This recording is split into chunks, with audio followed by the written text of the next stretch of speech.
Hi, everyone. It's me, Krylios, Team Racing Productions MC and producer. And joining me today is Greg Maye. Welcome. Hi, how are you? You just, yeah, you just, Yes. How are you? I'm doing great. I'm doing great. How are you? Oh, terrific. Thank you. Thanks so much for being here. So, I want to just start this all off with having you introduce yourself to our guests and telling us a little bit about your background. Well, thank you. Thanks again for having me. My name's Greg Maye, and I'm running for DC's delegate to the House of Representatives.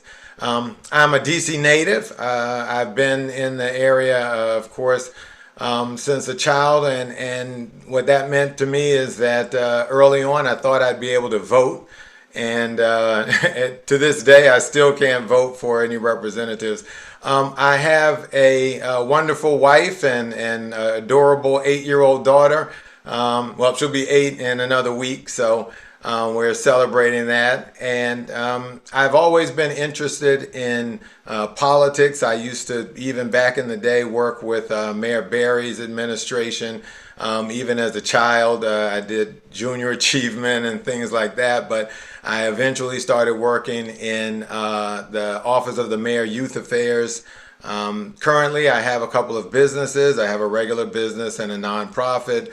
And I've been active in the area of DC statehood. I used to be a lead for Organizing for Action, which was originally Obama for Action. And I run stand-ups for DC, which is a group of comics that are tasked to help draw extra attention to the statehood issue. So now I'm running for DC delegate to the House of Representatives. Certainly. Well, thank you. Thank you for that. Tell me, what about your experience in DC through all your life here that has really convinced you to throw your hat in the ring during this cycle? Well, that's a great question because I've been thinking about it for a while. Quite honestly, a while back, I used to be a national competitor. I found myself in Atlanta at one period, way back in the day, and realized that they did not. Well, I was looking up and I saw what I thought might have been a British flag or something like that. It turned out to be a Confederate flag, and I thought that was crazy. It's on a state building. How can that be a Confederate flag? And found out, of course, that Georgia and a lot of other places had Confederate flags. So moving forward, what I thought was, well, this is something that shouldn't be happening. And if the Braves and the Hawks and the Falcons and everybody else in that area just said, well, we will no longer participate under a state flag, there'd probably be somebody up on that flagpole by the end of the day. So fast forward, we still don't have statehood, and I've come to the realization that obviously we just aren't kicking up enough dust.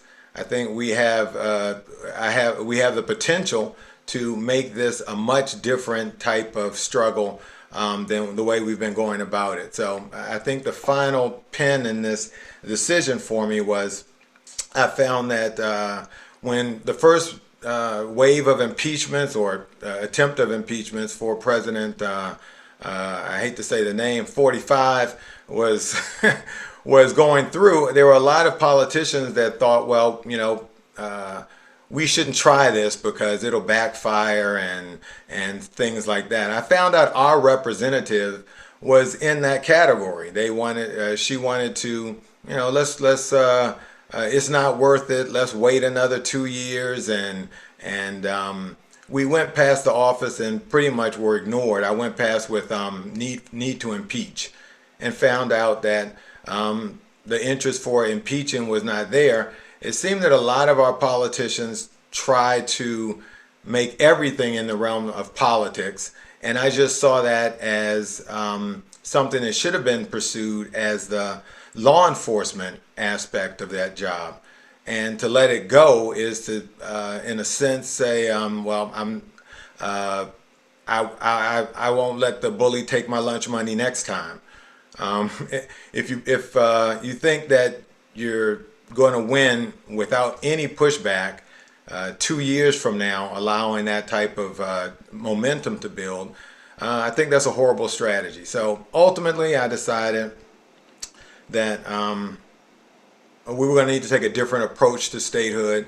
I didn't see anyone else offering much of a different approach. And I thought, I better go ahead and do what what I'd like to do now instead of waiting for someone else. Certainly. Well, you've mentioned statehood. So, of course, statehood is very important to you. I want you to talk about that a little bit, the importance of statehood for DC, as well as touch on some of the other issues that you'd like to tackle if elected to this role. Oh, great. Well, I'm glad you asked because the thing that I'm really trying to focus on is that all the other things that we want to have done. I think that, for instance, the pillars of being able to live in a country that's prosperous and have it work for everyone is that certain things belong in the model of capitalism, but there are a few things that do better outside of that model. We have social types of programs all throughout.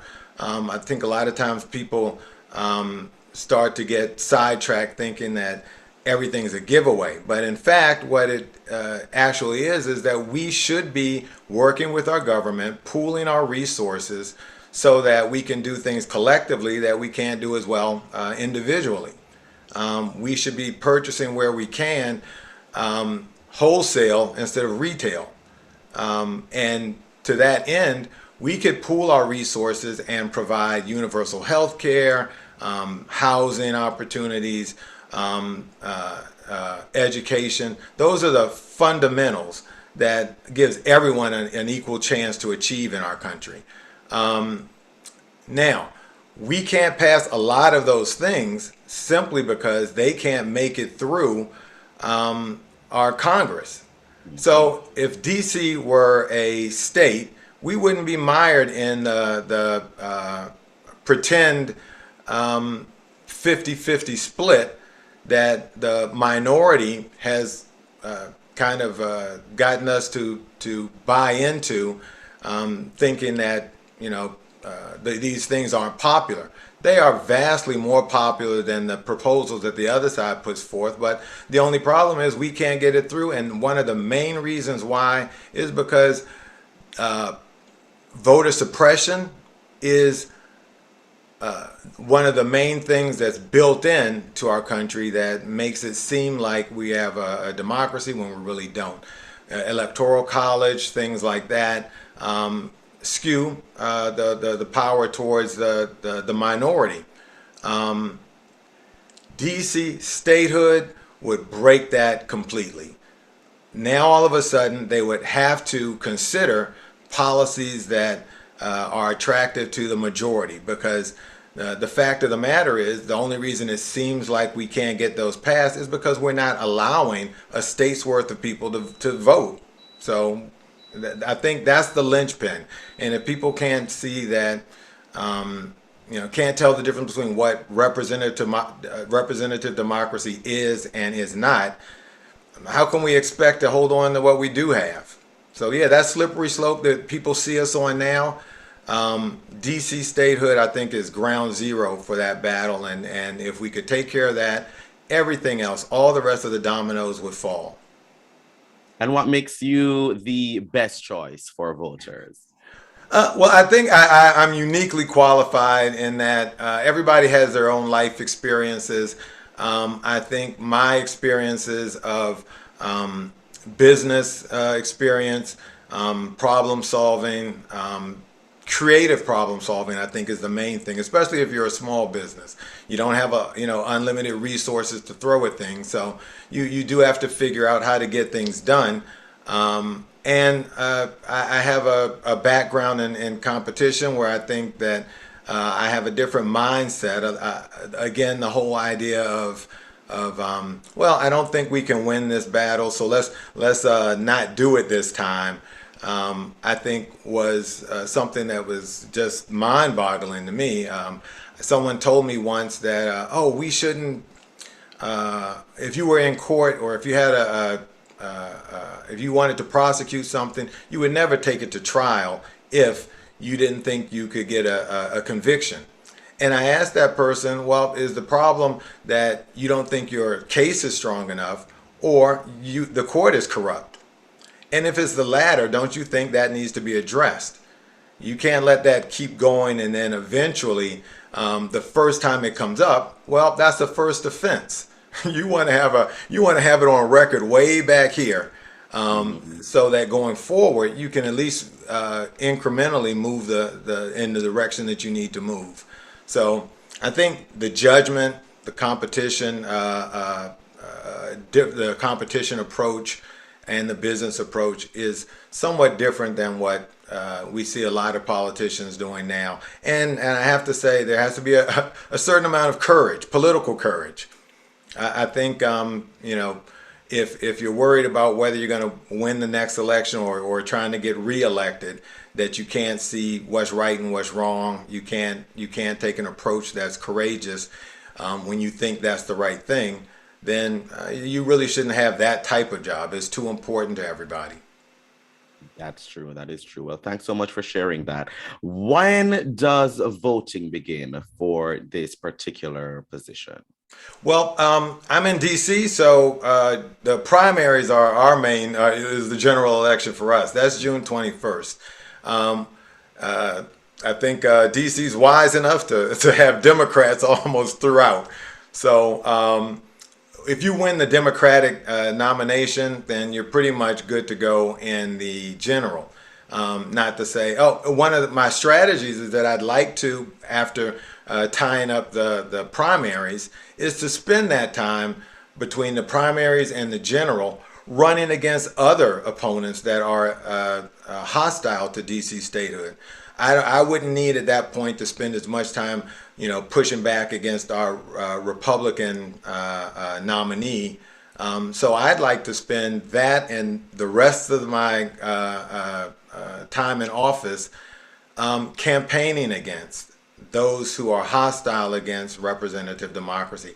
My main focus would be to unseat, educate, and boycott when necessary those who are hostile to DC statehood. To give you an example, Kentucky builds cars.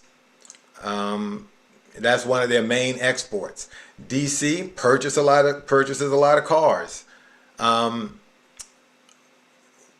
What that exchange looks like business wise is we purchase cars from them, and in return they send representatives who tell us that we can't have our own representatives.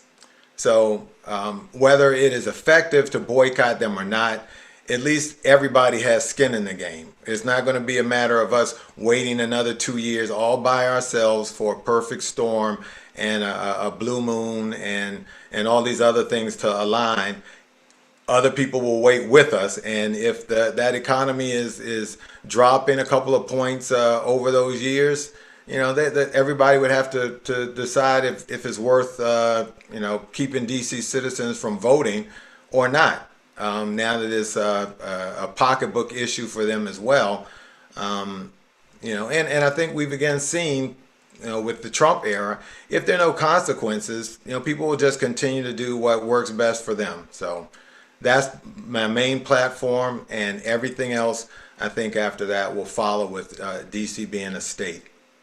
Certainly. And so we want to remind our viewers that if you have not yet registered to vote or you want to check your voter status, one must register to vote by May 31st here in DC. So you can go straight to headcount.org to check your status and register to vote before the deadline is here. Once again, that is headcount.org.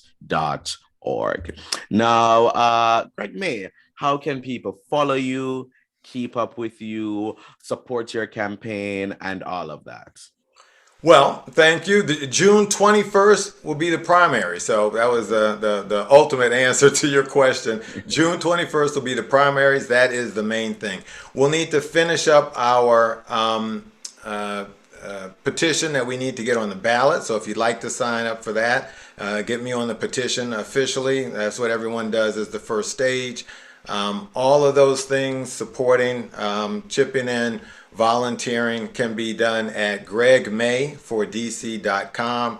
And I hope you'll check out the site and the platform. And instead of voting for familiar names, I'm hoping everyone will vote for strategy. Right, so check it out, please. gregmaye4dc.com. Certainly. Well, thank you so much for joining me today, Greg Maye, and I wish you the best of luck on your campaign. Thank you.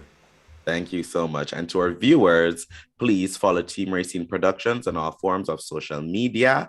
Please subscribe to our channel, and the link to Greg Maye's website and all those things will be in the description below. So go ahead and check that out.